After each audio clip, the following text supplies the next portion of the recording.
What's up mga J-Vlog? Welcome ulit sa panibagong video. And for today's video, another unboxing na naman tayo ng isa sa pinakamalupit din na lumabas na entry-level to budget smartphone today, ang Poco M7. Ito na kaya ang perfect long battery smartphone ng para sa'yo. Tara, check natin.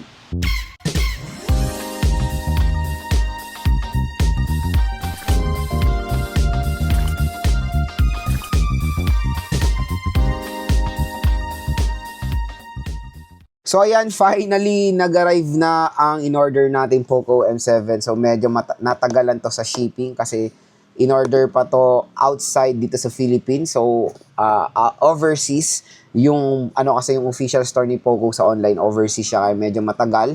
Pero depende na lang sa inyong location. Ako Metro Manila nagka-delay pero malay natin meron lang isolated cases when it comes sa nangyari. Pero let's hope pag umorder kayo ng Poco M7 mabilis naman din dumating sa inyo.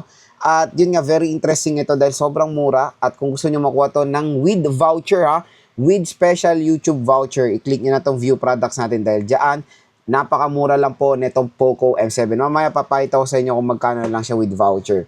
So ano nga muna bang SRP ng smartphone na to? So ang suggested retail price ng Poco M7 for the 6GB 128 is 7,499.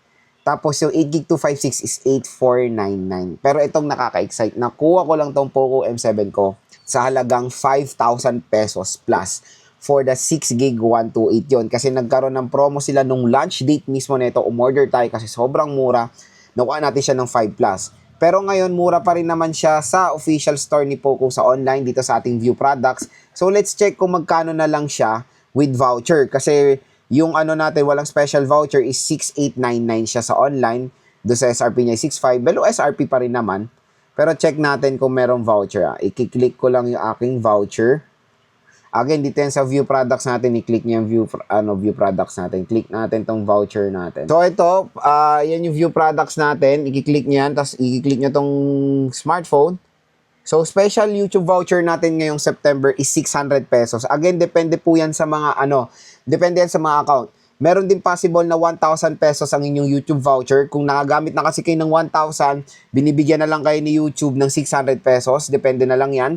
So, dito, in-apply ko yung voucher natin sa YouTube, naging 6,700 na lang siya. Compare sa kanyang SRP na 7,500. So, mura pa rin mga ka-J-Vlog or bagsak price pa rin dito. Again, for the special voucher, i-click nyo parate ang ating view products dahil makukuha nyo lang ng napagandang deal itong Poco M7. Siyempre, meron din itong 8GB 256 na naglaro lang siya sa halagang 6,000 nung launch date. Pero again, ngayon sa online, check natin ulit. Yung 8GB 256 na ito sa online is, mababa rin naman sa kanyang SRP. So, let's check At kung interested din pala kayo sa Poco C85, ayan, na rin ako niya, nag-first impression na rin ako at in-order ko na rin yung C85 natin. Tapos yung 8GB 256, pwede natin siya makuha ng 7,699 na lang siya. So, 9,000, ngayon is 7,699 na lang siya. So, mura pa rin naman or below SRP ang Poco M7. Malay nyo sa 99, baka makuha nyo pa to ng mas mura. Pero again, hanggang available pa, pwede na po kayo mag-checkout neto. Ang napili nating color is yung very unique nila na silver. Kasi yung silver neto is two-tone siya at para siyang Optimus Prime Edition. Kasi yung color niya is red and blue. At 6GB 128 ang ating pinurchase. So tara mga ka-J-Vlog, samahan niyo ako i-unbox itong Poco M7. So ito yung box ng Poco M7. So very identical din naman sa mga boxes din ng mga Poco smartphones. So sa gilid, Poco M7 with your favorite Google apps. Google is a trademark of Google LLC.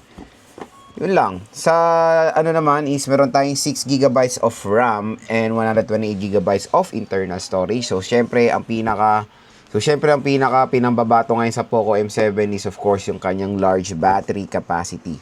Okay? So ito na yung Poco. So ito yung manual niya. Mamaya na to. Ito yung smartphone. Poco M7. Ito yung mga specs niya. Meron tayong massive 7,000 mAh battery. Ang laki rin ng display, 6.9 inches, 685 na Qualcomm Snapdragon and 50 megapixel dual camera. Sa loob naman, meron tayo ditong fast charging brick na 33 watts. So good thing na 33 watts siya. And yung kanyang Type-C cable. So si paring brick ay present naman dito sa ating video. And asa ng, doon ata sa likod ng manual. Okay? Ito yung, so, nandito si BBC Eject Tool at syempre present na present si Maring Jelly Case dito sa ating unboxing video at kakaiba, maganda si Maring Jelly Case, hindi siya transparent. So, meron tayong Poco branding dito. Ayan. Tapos, meron tayong quick start guide and safety information. So, yun lang naman yung content ng box. Very, very simple. So, next, let's proceed dito sa mismong smartphone. At yung napili nating color, mga ka-J-Vlog, is yung silver nilang color. Yung parang very unique yung color na to. Hindi lang siya basta-bastang silver eh. Ayan. Check natin. So, tingnan natin si Poco M7 in color silver. So, in 3, 2, 1. Ayan. So, ito yung maganda dito sa, para siyang Optimus Prime, di ba? Tanggalin, tanggalin nyo to. Ito ay, wala naman to. Hindi naman to importante sa warranty. Marami kasi ako nakikita na hindi tinatanggal yan. Akala nila kasi ma-avoid yung warranty, hindi po. So, very unique yung design nitong Poco M7 ngayon. At since 7,000 mAh, medyo malapad itong device na to. Hindi siya pahaba, palapad siya. At ang laki nung kanyang camera module, pero real talk, ito lang yung camera niya. Ayan lang, oh. Ito, I think useless lang naman na camera yan. So, 50 megapixel camera. At yung color niya sa gilid, two-tone. Meron tayong blue and red. Ayan, oh. Maganda naman, very unique yung design ngayon ng Poco M7. Para siyang Optimus Prime. Matte finish, polycarbonate back. At yun nga, since 7,000 mAh battery siya, medyo napapansin ko, medyo may kabigatan lang ng konti itong smartphone na to. Pero na-maintain naman yung slim design. So, hindi siya mataba na smartphone. Dito sa right side, nandito ang ating power button and yung volume rocker. Sa taas naman ng smartphone is yung kanyang microphone. Sa left side is yung SIM tray. So, let's check yung SIM tray niya kung hybrid ba siya or hindi. Ayan. So, sad to say, it's a hybrid SIM card slot. So, isang SIM for SIM 1 at yung pangalawang slot, it's either SIM 2 or micro SD card. Ayan. Sa baba naman ng smartphone is the microphone Type-C port at speaker grills. And sa bibili ng Poco M7, good news, meron na siyang pre-installed na screen protector out of the box. So, open na natin itong smartphone na to.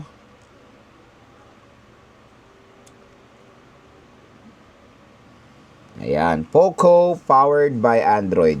So, habang nag-o-open, ikabit natin si Maring Jelly Case. So, pag kinabit niya si Maring Jelly Case, hindi niyo na makikita yung magandang color niya or yung magandang design niya. Natakpan na talaga siya totally. Ayan, no. So, kung mas i-prefer niyo transparent, bumili kayo transparent. Pero all goods naman din si Maring Jelly Case. Maganda yung texture niya. No? All goods na all goods. So, mas better sa akin yung ganitong form factor. Yung medyo palapad naman siya ngayon. So, setup ko lang to. Balik ako kayo. So, yan na, setup na natin si Poco M7. So, yun nga, medyo na-start na akong gustuhan yung ganitong form factor ngayon or aspect ratio sa device ngayon. Usually kasi, di ba, pag nakakita tayo ng mga budget smartphone today, 6.9, 6.8, pahaba. Manipis, tapos pahaba. Ito kasi palapad siya. Mas maganda na yung kanyang aspect ratio for me. Mas okay yung grip natin dito sa ganitong malapad na smartphone. So, malapad itong si Poco M7. Siguro dahil din isang reason yan is yung RAM, is yung battery itself. Pero yan, ang laki ng display niya, 6.9 inches. At hindi siya pahaba, palapad. Okay, so let's check yung kanyang display. Sa display kasi is 120 Hz screen refresh rate na si Poco M7. Is up to 144 Hz. So again, meron tayo dito pwede natin i-custom yung refresh rate niya. Ayan, high refresh rate, up using high refresh rate. Pwede nyo i-turn off para makasave ng battery. Siyempre, mas mataas ang refresh rate, mas malakas kumonsume ng battery. So 144 Hz refresh rate siya.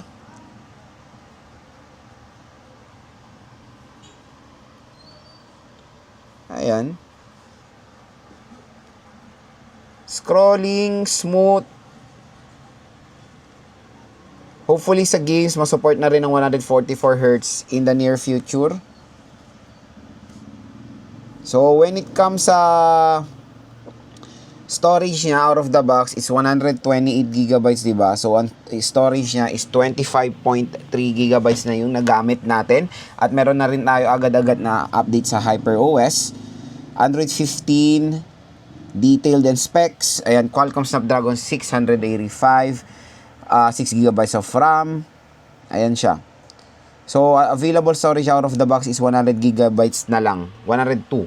So, napaka-liit. Medyo nakakalungkot na, lumiliit na rin ang 128 GB ngayon 2025 kasi ang lalaki na nung system update agad ng isang device. Usually, makaka-occupy na sila ng mga 20 plus gigabytes out of the box. So, ayan mga ka-J-Vlog, nakita nyo na yung ating unboxing dito sa Poco M7. Next is gusto ko magbigay na ng first impression, hands-on natin dito sa smartphone na to. Kasi dati, nagbigay tayo ng first impression based sa specifications niya nung launch date. Syempre ngayon is nag-iba na yung pananaw natin din iba sa first impressions kasi nawakan na natin siya ng actual or na hands-on na natin. Unang-una yung display. Ito very interesting dito sa Poco M7 when it comes sa display. Usually kasi pag mga malalaking display ng smartphone, pahaba ang aspect ratio nila, yung 16:9, di ba? Yung pahabang ganyan. Pero dito sa Poco M7, palapad siya. Yun ang nagustuhan ko dito kasi parang mas maganda na yung viewing experience natin. Ayan o, ang laki, ang lapad niya. Siguro isang reason kung bakit palapad ang ginawa ni Poco dito kasi doon sa kanyang battery. Malaki kasi battery nito, 7,000 mAh. 6.9 inches, ang laki ng smartphone na to, hindi biro mga ka-J-Vlog, kaya paniguradong may enjoy nyo to. Kung ayaw nyo sa mga smartphone na sobrang haba, ito ang perfect aspect ratio para sa inyo. Ang maganda pa dito, since nasa high entry level kasi siya, 'di ba? Pero pwede niyo siya makuha ng budget level pag sale. Full HD Plus 1080p na ang reso netong Poco M7. So mas better ang resolution niya compare pag nakuha niyo to ng 5K compare sa mga ibang 5K smartphone na naka HD Plus 720p, ito po ay Full HD Plus 1080p na. And syempre, hanggang 144Hz screen refresh rate ang pwedeng ma-offer din ng Poco M7. Next mga J-Vlog, when it comes sa kanyang chipset. So, I know yung iba magiging skeptical sa chipset ng Poco M7 kasi na to kumbaga, syempre na siya kumbaga matagal na chipset to. The Qualcomm Snapdragon 685 with an Adreno GPU na 610. So, yung chipset na yan, several times ko na yan na-test when it comes sa mga iba't ibang brands. Pero the performance of the 685 is nandun pa rin naman. Hindi naman siya mabagal na chipset, to be honest. Pero kasi pag nakuha nyo to ng 9,000, yung iba is talaga magreklamo kasi usually pag 9,000, 10,000, 8,000, iba naka 5G na, diba? Dimensity 6300, MediaTek Helio G200, marami na mga mas better chipset when it comes sa ganitong presyo. Pero again, SRP kasi neto yan. Pag nakuha nyo to ng 6K, 5K, kahit pa paano magiging sulit pa naman din ng Qualcomm Snapdragon 685 kasi hindi naman po mabagal na chipset yan. Ang main reason din kasi ako when it comes sa pagbe-base or pag-observe ng mga chipset, tinitingnan ko kung bagay ba yung chipset sa kanyang presyo. Pag sa SRP niya, hindi medyo bagay yung chipset niya.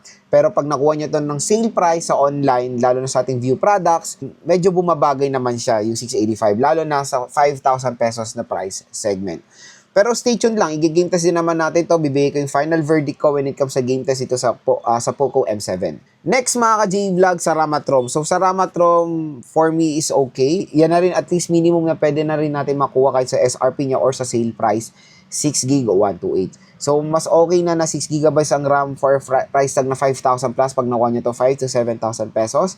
So, 128GB ang kinuha ko and I think pwede pa rin naman siya for gaming. I think, yan na rin ang pinaka-minimum na pwede natin magamit for gaming, 128GB of internal storage.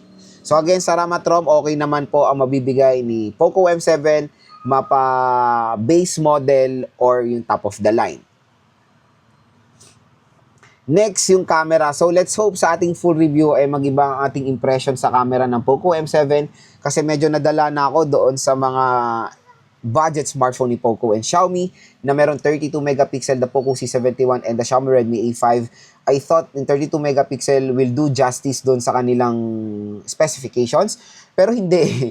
Ang pangit ng quality ng 32 megapixel nila. Pero let's hope mag-iba ang ating impressions sa full review dito sa Poco M7. Mataas kasi ang 50 megapixel eh. Next, sa kanyang speaker. So, sa speaker niya, I think the Poco M7 is a single speaker lang siya. pero meron siyang feature na beyond 200% of volume siya, ano, 200%. Ano makita dito sa ano, 200%. Yes, a single speaker lang siya, pero yung speaker niya is up to 200% volume. Yun na kasi nagiging get up ngayon when it comes sa mga smartphones. Pag hindi nila na-achieve yung dual stereo, nagbibigay sila ng beyond 100% volume na, which is sana mas better naman siguro pag dual.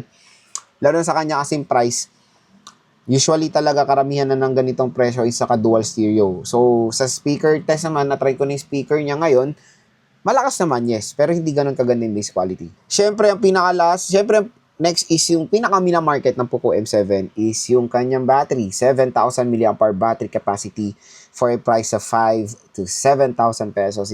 Sobrang sulit po.